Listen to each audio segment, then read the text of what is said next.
navigation. The law of navigation. And this is, we at the John Maxwell team, we follow these laws to the maximum. We do not steer from them because we know it works. We know it works. A leader sees more. Randy? A leader sees farther, and a leader sees before others. You're in all three of those in your office. You're in all three of those areas. All three of those are your lane. Work it. Work it. You see, learning the law of navigation, you look at what it says. Anyone can steer the ship, but it takes a leader to what? Chart the course. Takes a leader to chart the course. This is the law of navigation.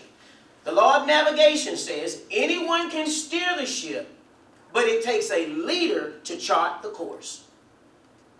Navigation requires what? Preparation. A leader is one who sees more than others see, who sees farther than others see, and who sees before others do. Once again, a leader is one who sees more than others see, who sees farther than others see, and who sees before others see. Now, what does navigation require? Navigation requires a vision. You have a vision? This is the law for you right here. The law of navigation. See, you focus on that law of navigation, you chart the course, and you make it happen. You have the people around you to make it happen. Doesn't worry about anybody else. No. Use what you have. Use the ones that will participate. And everybody else will jump on the ship when they see it going in there. Some people just wait and make sure we go in the right direction. The only thing that's a little frustrating, and if other people have served as president of the board, they Yes, understand what I'm saying. Yes. You'll have people who want the title of being on the board, Yeah, then they won't do anything. And when you're trying to chart the Yes. route, you don't have the people to drive the ship. You know, they just don't want to show up and don't do anything. Yeah, and see, shipbuilders, when they first built these yachts, only thing they know, they have an owner that wants a yacht built. They don't have anyone to work it. Out on the high seas, they don't have anyone to, they don't know who's going to be doing anything, but they don't take their eyes off of building the yacht. That's right. They don't take their eyes off of it. And that's what we have to do. Distractions. Let me tell you, distractions, daily distractions will hinder you from reaching your full potential. They'll sidetrack you. They'll get you to take your mind off of the focus. So you don't get distracted. Distraction is going to show up. It's going to knock on the door. Hello, this is distraction. Who is it? Distraction. We call it home inspection. Yeah. Okay. I call it home inspection, okay?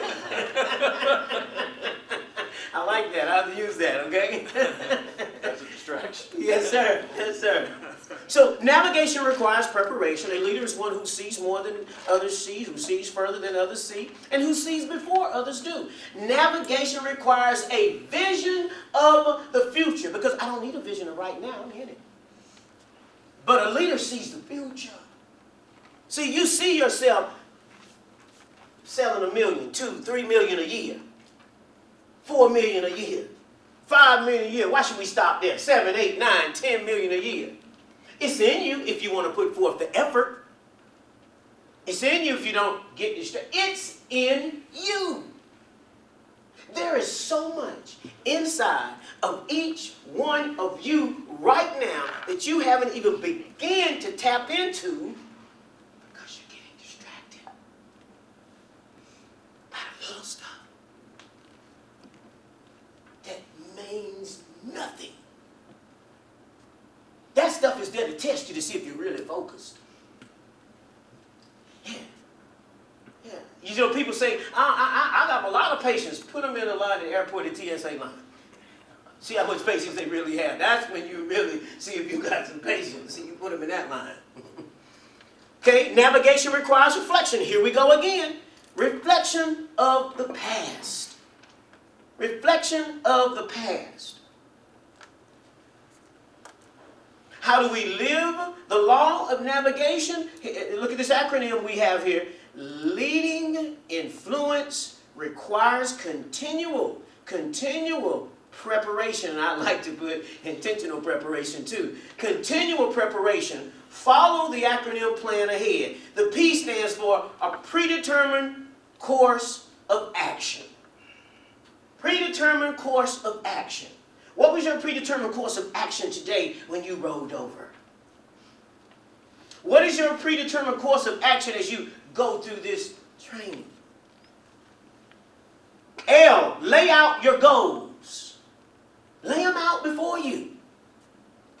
A lot of people say, well, yeah, well, I'm thinking about it. Here's what I'm going to do. Lay it out before you so you, the leader, can see it. See, you begin to navigate your way through it. Begin to put all the pieces together. Begin to get the people you need to make it happen. Because you can't do it all. But you can chart the course. Yeah, you can chart the course. A, adjust. Adjust your priorities. See, adjust your priorities. And when you look at the 17th law of the 21 Irrefutable Laws of Leadership, the law of priorities, you think about a leader knows that activity, see, activity is not accomplishments. See, a lot of activity, you're getting people doing everything. People just busy as they can be. But we aren't accomplishing anything. N, notify key personnel. See, plan ahead.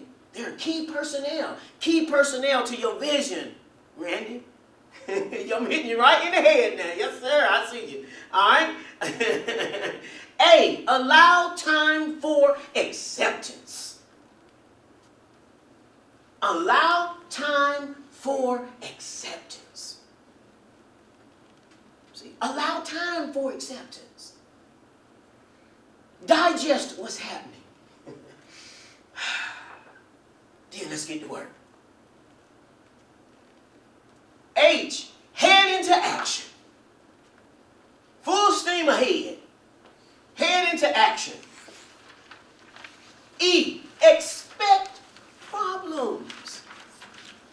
See, when you expect them, you can plan for them. Is that not correct?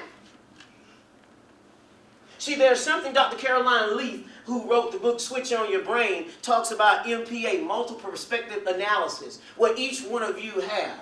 You can deal with what's happening in the past, thinking about what's happening right now, and project your future all at one time. That's just how awesome and special you are. That's how awesome and special you are. It's called MPA. And you possess it. A, always point to successes. See, be positive. Point to your successes. See, when you're around people that's on your team and you're talking about the successes you've had, because anybody can talk about, well, we didn't make it this month. Well, this month we didn't make it last month. You know, we did just about that the month before. Nobody wants to be around that kind of person. Nobody. Daily review your plan. Daily review your plan. Whose plan is it? Whose plan is it? Whose plan is it, ladies and gentlemen? Daily review your plan. Plan ahead. Daily review your plan. It's mine. I own it, Mr. Rich. I own this plan. So it's up to me to make sure that it happens. Nothing's going to stop me from making sure that it doesn't happen. I'm the leader. I take the responsibility. I have the right to forge ahead. Whether anyone's with me or not, I'm going on. That's how we move. Careful reflection means this. Don't learn the wrong lessons. Careful reflection means this. Fail forward. Learn the right lessons. Fail forward. Learn the right lessons. Keep success in perspective. Keep success in perspective. Keep success in perspective. Don't let you haughty.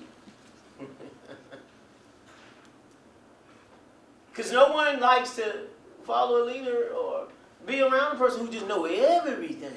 I haven't even told you what I did. You already telling me what the answer is. Anybody ever been around people like that? You talking to them and they already give you an answer, and the only thing you want is them to listen. That's all you want is just to listen. You just want to be heard out. Hey, leading others to the law of navigation. To navigate for others, you must be what? Prepared. Know your craft. Each one of you ought to know your craft like the back of your hand. That's what you study. You see, the craft by itself sitting on the table has no life. None whatsoever. It's only when Ray comes in the room, he breathes life into the craft. He breathes every part of himself into it. He makes it what it is. She makes it what it is and what it will be. That's the power you have as a leader. Do you believe that? Yes. Because you got to believe it first. You have to believe it. One thing, when I walk into a room, no matter where I am, I don't care who's in the room. I don't care what credentials they might have. It's my room when I get in it. They can feel like it's their room too. It's enough room for all of us. But I'm not going to feel less than, not one, because I know me better than anybody in the room. And that's how you should feel about you. No one else can be Anita. You're the best Anita that there's ever been. Because you're the closest Anita you've ever been to. It's nothing like you, is it? You're unique, right? You guess. You're unique, right? Watch my head.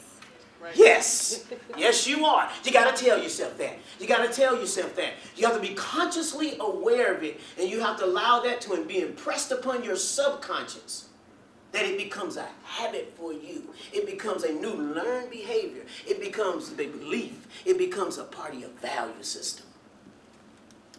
And by doing that, you add value to anyone you come across, because you are Anita. And you make it happen. Ain't that right? That's right. My man! You heard him, didn't you? Yeah. So are you unique?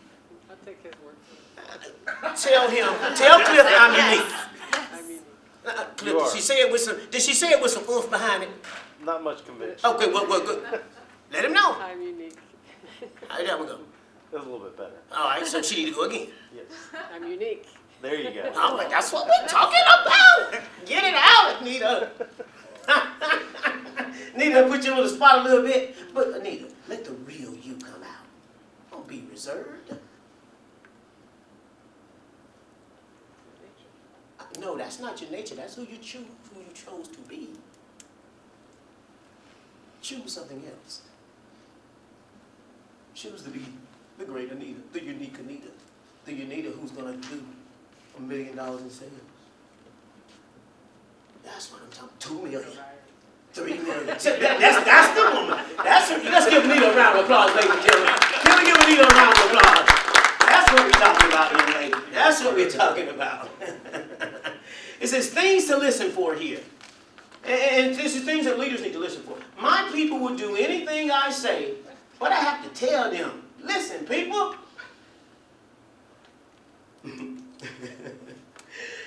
Things to listen for. I'm not even sure what I need to do next. Anybody ever heard of these? Number 3. I am in over my head. Has anybody ever said that to themselves? Yes. I'm in over my head. Right? We keep hitting the same wall. Anyone ever heard that? Let me ask you this question. How can you be in over your head? How can you be in over your head when you've never been beyond that point? Huh? You're not over your head when you think you're over your head. You just what? think you're over your head. See, our thoughts become actions. Because we keep thinking the same thing over and over and over and over again. What if you were to tell yourself, I'm never in over my head, I can handle everything? What if you were to continue to tell yourself all that all the time? See, you have to believe that leaders know what they can do and that there is nothing that they can't do unless they don't want to do it. And sometimes you have to be honest with yourself and say, I don't want to do it. But if you're going to be a leader, you're going to have to do it. You're going to have to learn the law of sacrifice also. See, if a leader wants to go up, a leader has to give up. It's law number 18. And we've had many leaders to do that over the years. Okay? So that's it for law number 4. Let's look at law number 5. How are you feeling thus far about your leadership ability? Or how are you feeling about the information that you receive? Do you think that you'll be able to use any of it? Yes.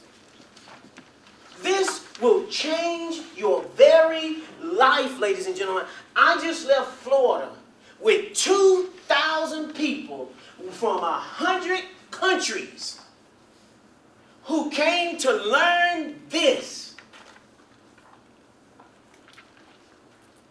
It was the most beautiful thing that I've seen in a long, long time. People eager and willing to change and to be agents of change. So let's look at law number 5, the law of addition. When real leaders speak, people automatically listen. Says the law of addition, learning the law of addition. Leaders add value by doing what? By doing what? By doing what? Serving others. See, that's doing something else besides you. Putting something else, someone else, or something else first besides you. Because you know who you are. But you run across so many people every day who do not have or haven't chosen to exercise their capacity to be who they are. They feel like they don't have the capacity to be themselves. So what they do is pretend to be somebody so they can be Crystal's friend. They pretend to be someone else so they can hang out with Renee. But what I want Crystal and Renee to do is, as leaders, is to add value to those persons' lives so that they can become their own unique person.